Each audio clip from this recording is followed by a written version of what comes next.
Alderman Catalano. Here. Alderman Jacob. Here. Alderman Lazara. Here. Alderman Simsmarski. Alderman E. Wesley. Here. Alderman R. Wesley. Alderman Winger. Here. Alderman Woods. Here. Mayor Police. Here. I declare a quorum present. Please stand, join the Pledge of Allegiance. I pledge allegiance to the flag of the United States of America and to the republic for which it stands, one nation, under God, indivisible, with liberty and justice for all.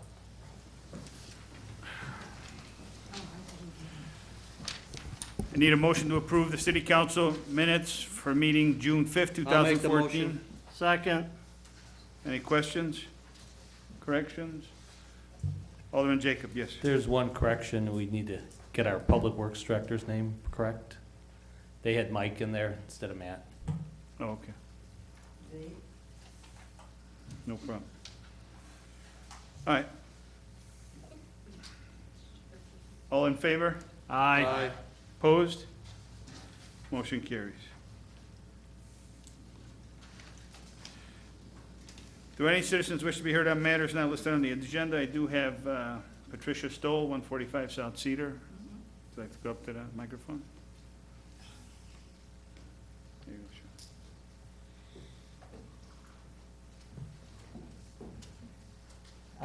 Okay, I guess I'm coming over the mechanism appropriately, adequately, whatever. My name is Patricia Stoll. My address is 145 South Cedar here in Wooddale. And I may as well give my telephone number at this point, 630-766-6981. I am going to have to read this since the subject matter is emotional enough to myself that I don't trust myself to just begin talking about it. What I'm addressing is storm water disbursement issues. Families living in the homes bounded by Cedar Avenue and Iroquois Trail are experiencing inundations of floodwater and mosquito infestations in the backyards. The makings of today's problem, as just described, were established back in the 1960s when governing bodies of Wooddale began allowing residential developers to build houses on natural wetlands. Excuse me, Pat. Could you just a little bit farther back from the Farther mic? back? Yeah, so it doesn't echo. Fine. Thank you. I'm obviously not into high tech or public speaking. The makings of today's problems were established in the 1960s when the governing bodies of Wooddale began allowing residential developers to build houses on natural wetland sites. To make matters worse, the town government allowed these builders to provide the future homeowners with the cheapest and least effective stormwater drainage system for their residential backyards. Builders were allowed to dig a swale, a shallow open ditch along the designated utility easement at the rear of each backyard boundary line. The builders pitched the backyards down from the house to the swale. This channeled rainwater from the house to the swale. The swale was pitched to channel the water runoff from the backyards into a deep, large capacity trench or culvert that ran through the parkways along the major streets such as Montrose Avenue. The stormwater was then routed eastward toward Central Avenue and eventually to the retention or detention storage areas. The system that I've just described benefited the local builders and the local government, but it has not served homeowners very well at all. Homeowners have not understood the importance of not raising the elevations of the backyards and not filling in the swales. Building up one backyard and filling in one swale may keep one home dry, but creates a floodplain for the multiple homes around it. Wooddale has always had regulations regarding the yard elevations and swales. Local government traditionally has chosen not to enforce the regulations. Instead, the city government takes on the role of a mental health diagnostician and redefines the neighborhood complaints of noncompliance as personality conflicts. This immediately allows our city government to evade any responsibility for creating and maintaining the problem. Finally, if anybody out there is experiencing any problems related to stormwater inundation and any associated losses such as structural damage to the homes, the basements, foundations, any property devaluation, if I put my home up for sale and I have full disclosure of the inundations, I'm going to have to lower my price on my house because the integrity of the house and the property has been allowed to be abused.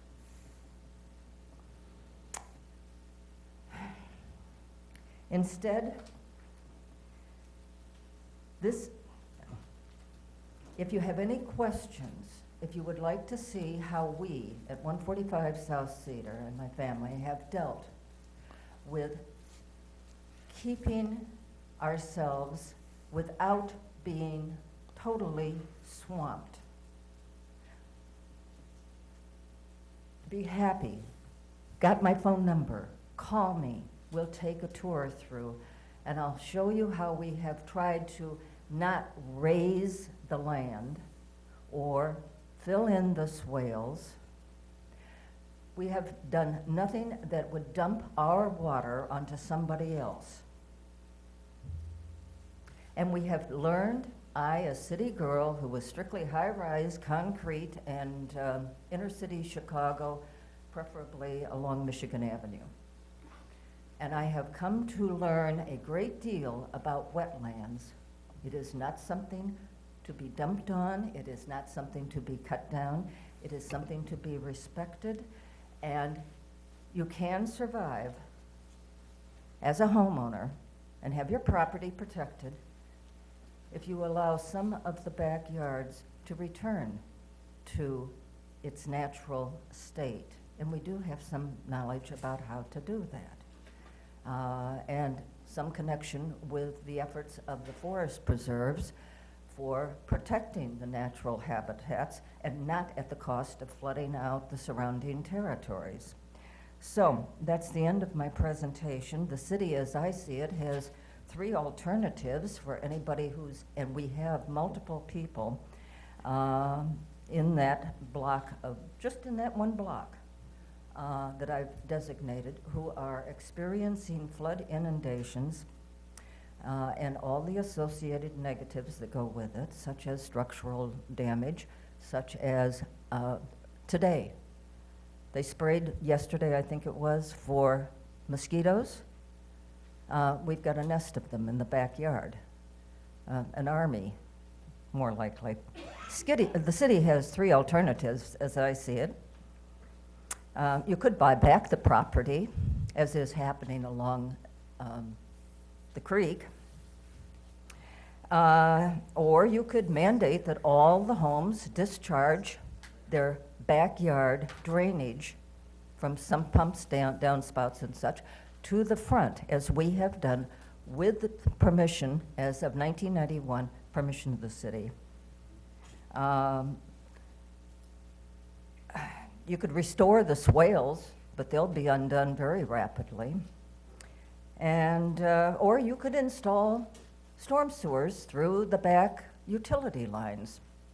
And if anybody can think of any other alternatives, I'd be happy to hear them. But something had better be done. This is not an isolated problem, and it needs to be addressed and not dumped back into the laps of the owners of the homes. The city created this, the building department and the developers created this. Thank you for the time. Thank you. Okay. We can have a discussion on that. Okay.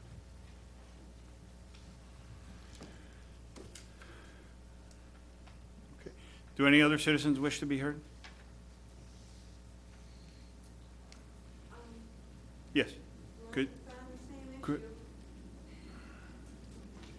Could you please state your name, Carol? My name's Carol Moen, and I live at 249 East Montrose. I've been a Wooddale resident for over 20 years. And I believe Pat was talking about the swales that have been built.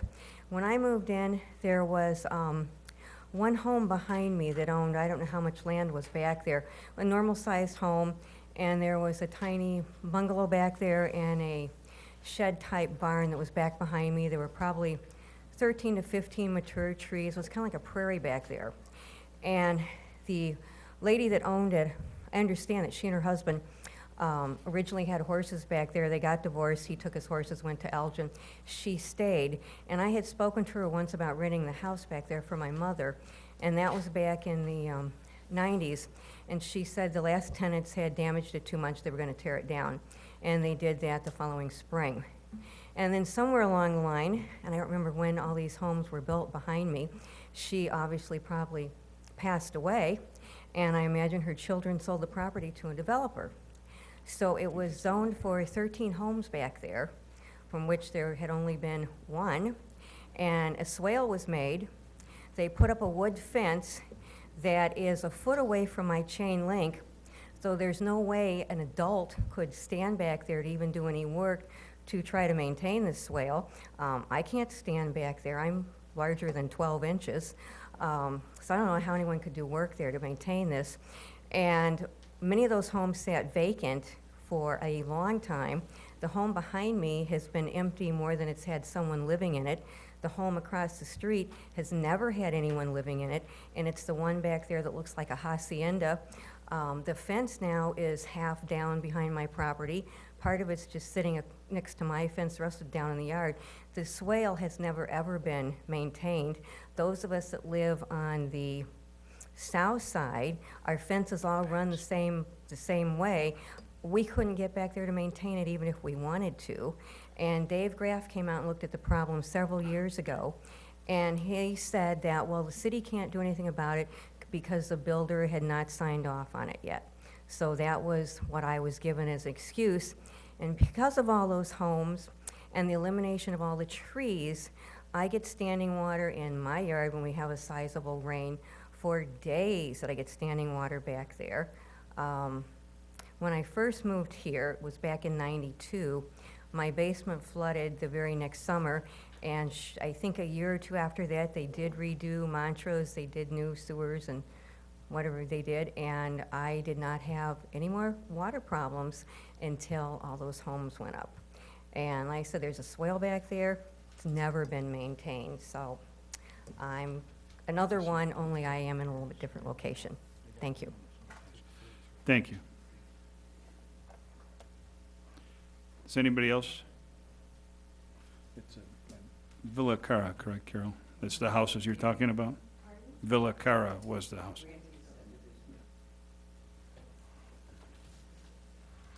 Do any other citizens wish to be heard? All right, I do have one written communique from the Historical Society. They appreciate our gracious support at their events every year, and our generosity makes it possible for them to host their things like Wooddale Moody Airport on Thorndale, at Wooddale Library for ongoing series of historical reenactors, Ghost Stories in the Barn, Flea Market, Harvest Fest. And they are also inviting all families who wish to become members to sign up.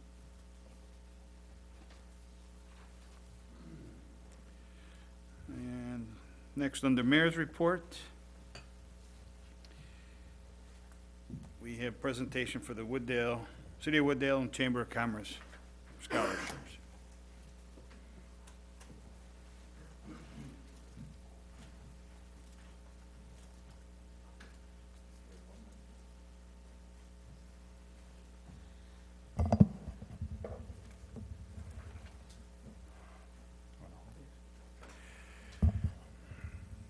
Wooddale and the Chamber of Commerce scholarship recipients. This year, the City of Wooddale, along with Wooddale Chamber of Commerce, are delighted to present 7 scholarships to graduating seniors.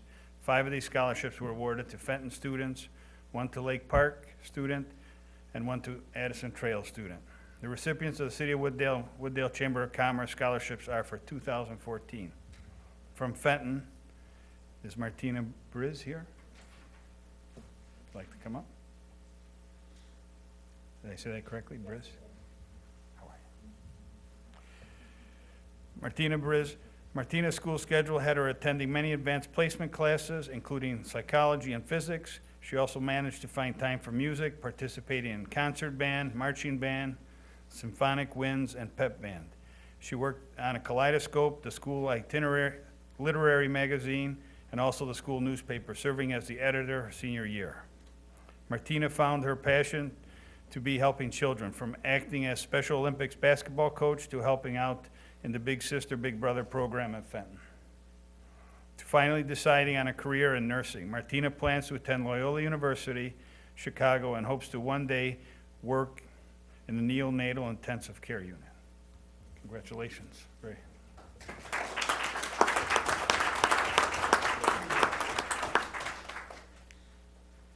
Here's a little certificate. You want to take somebody here take a picture? Okay. Thank you. Thank you. Next, Amber Rose. Some of the students were not here, but I'll read their bios. Amber's advanced placement classes include calculus, biology, and Spanish in her senior year. She was on the speech team for 4 years, even serving as captain and becoming a state competitor. She was in 2 choral groups over 3 years and participated in both spring musical production and a fall play. Amber also worked on Kaleidoscope and was in the Relay for Life for 3 years. Her volunteer efforts include the March of Dimes, March for Babies, American Heart Association Walk, and work at her church helping needy families. She volunteered at the Wooddale Library, a women's shelter, and helped provide Easter baskets for the underprivileged. Amber plans to attend the University of Illinois Champaign-Urbana, and while her ultimate career is still in question, she'll major in chemistry and narrow down her interest until she decides. Very nice. Demetra Arianas, is she here? Oh, okay, no problem. If you'd like to come up, sure, come on. Parents can come up. How are you? Demetra Arianas. Demetra's academic accomplishments include advanced placement in biology, calculus, and psychology. A member of the National Honor Society, Demetra also was active on the math team, the Bison Environmental Activist team, and on the student council. She helped with peer mediation, Students United, and Interact during her time in Fenton.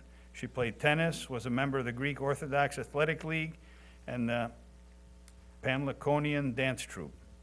Her volunteer efforts range from Alexian Brothers Hospital to a community toy drive, as well as mission trips to Minnesota, New York, and Boston. Demetra plans to attend University of Illinois at Chicago and major in biology, working toward her goal of becoming a pediatrician. No.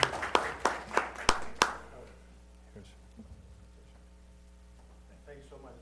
Thank you. Well, some of the students were at the chamber luncheon, so that's why they had other obligations this evening. Joshua Bear. How are you? Nice to see you again. Joshua's senior schedule included graphics, film study, and photography. Joshua participated in football for all 4 years and wrestling for 2 years. Joshua volunteered at the Wooddale Library and also with the Boy Scouts, where this year he achieved Eagle Scout. That's a big achievement. Very good. Joshua intends to attend College of DuPage, majoring in automotive repair with plans to become an automotive technician. Congratulations.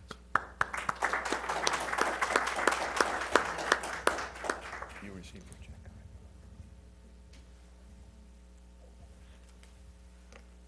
You didn't get it yet? Oh, Brad has it?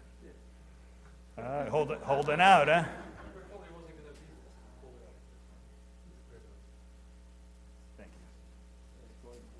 Pretty tight with that money, buddy. Huh?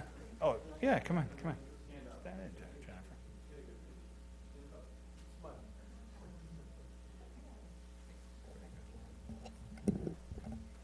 Next, Daniel Wiggins. In addition to a variety of advanced placement classes and membership in the National Honor Society, Daniel was a member of the jazz band Kaleidoscope and the Boy Scouts, also acquiring Eagle Scout. He was active in cross-country, becoming a state qualifier, and then all sectional honors, all conference honors, and individual regional champion. Daniel volunteers efforts include the Adopt a Highway program, leading an Eagle project to beautify Oak Brook School, repainting the handrails at the junior high, and building birdhouses at the Camden Nature Center. Daniel plans to attend Elmhurst College to major in education and hopes to teach high school or college English. Nice. Oh, you have this check. Next, for Madison Trail, our recipient this year from Madison Trail High School is Stephanie Semeka. Stephanie made both district honor roll and all academic athletic all 4 of her years at Addison Trail. She was a member of the Letterman Club, Business Professionals of America, Philosophy Club, Varsity Swim Team, and Key Club. Her participation in Business Professionals of America garnered her numerous awards in state competition, as well as qualification at the national level. Stephanie served as a volunteer at St. Philip's in the Religious Education Program, the Bible Camp, and as leader of the youth group. She also helped out with Toys for Tots for all 4 years and volunteered at Feed My Starving Children. Among others, Stephanie plans to attend the University of Illinois at Champaign-Urbana, where she will major in accounting and minor in Italian. Very nice. And from Lake Park, our recipient is Rachel Cardelli. Rachel was on the honor roll all 4 years. She was a state champion cheerleader as well as a member of the swim team, becoming varsity captain. She spent time in the service and action class and the leadership PE class. Rachel plans to attend Lewis University, where she will pursue a career in nursing while excelling on the swim team there. And congratulations to all those students. A lot of accomplishments. Very nice. I'll give you all of these. Okay.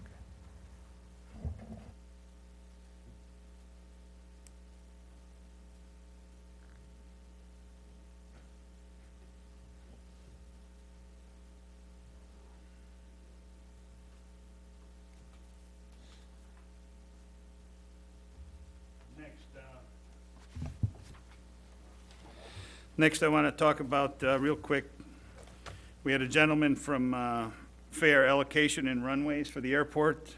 Alderman Jacob had brought this up once before. We told him we would look into it because it was, when we first looked at it, it was more about Park Ridge and helping Park Ridge, but after having a meeting, what was it, Tuesday evening, he also met with Itasca that evening right after he met here.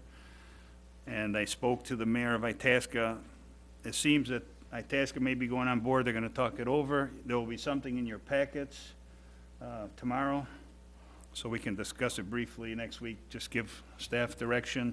We're also looking at, speaking to Mayor Prine from Itasca, we are looking to get SOC involved as a partner, trying to get as many voices. And I just received an email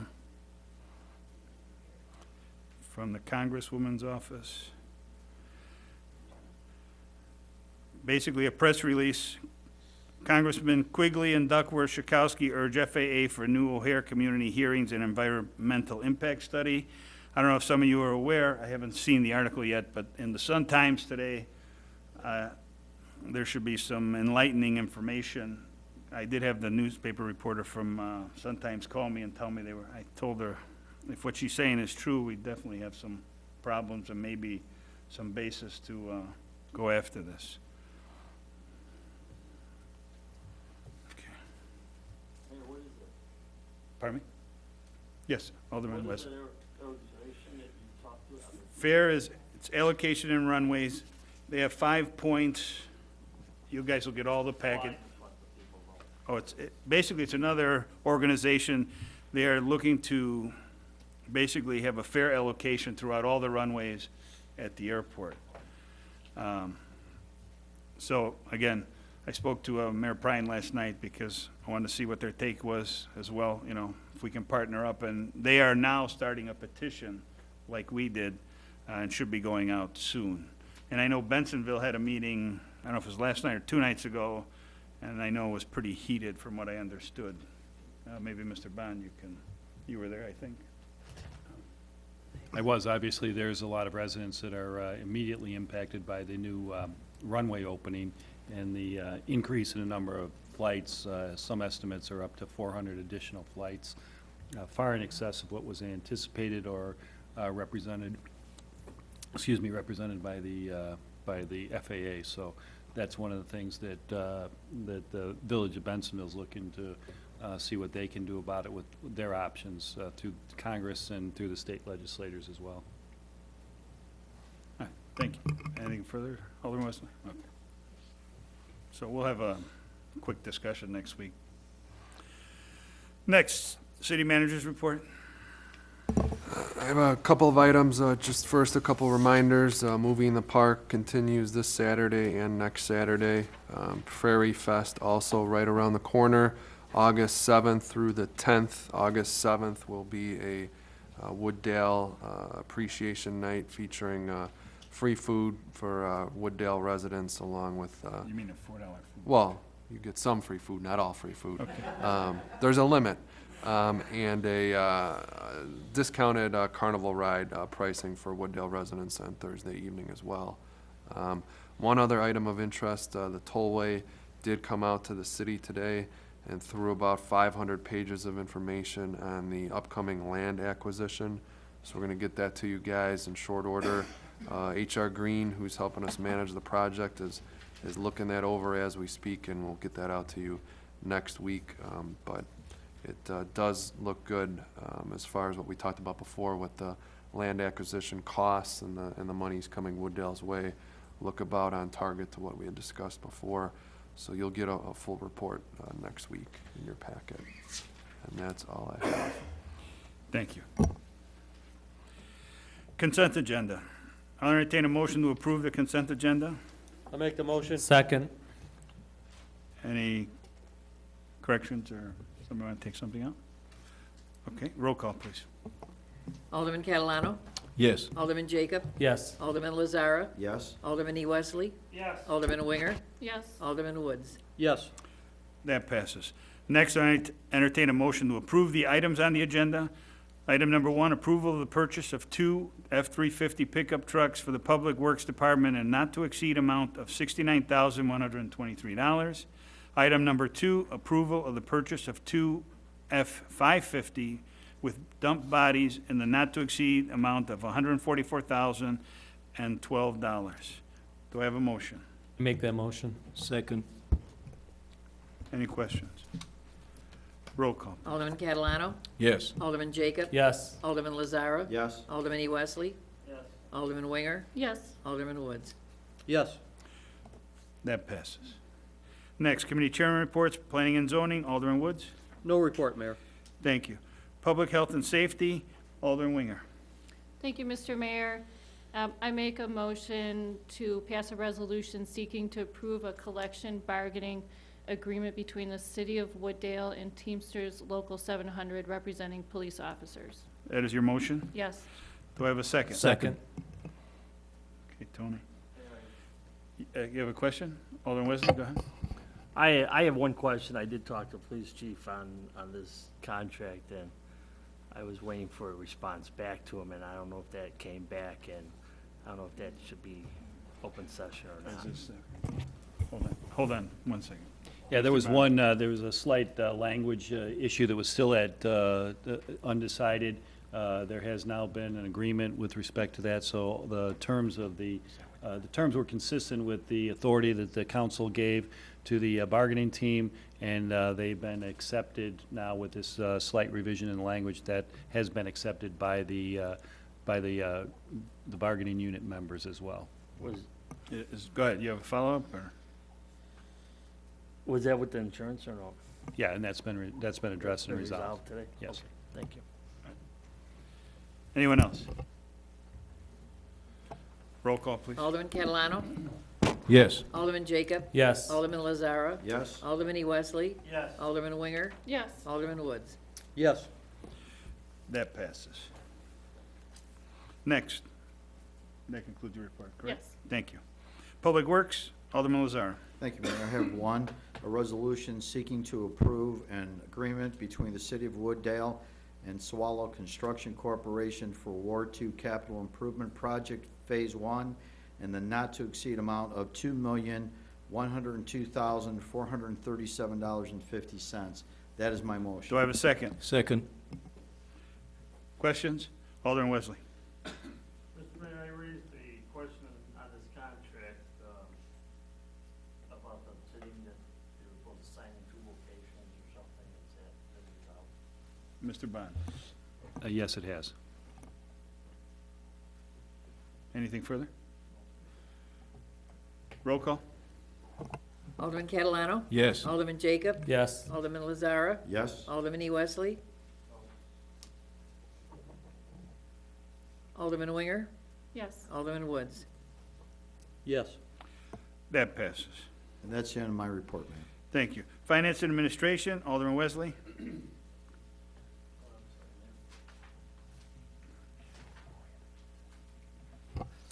I need to make a motion to approve the bills for. Wait. The committee first. No report. Oh, no report, Mayor.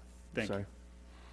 No other business. Approval list of bills, June 19, 2014. Alderman Wesley. Yes. I make the motion to approve the bills, $439,922.08.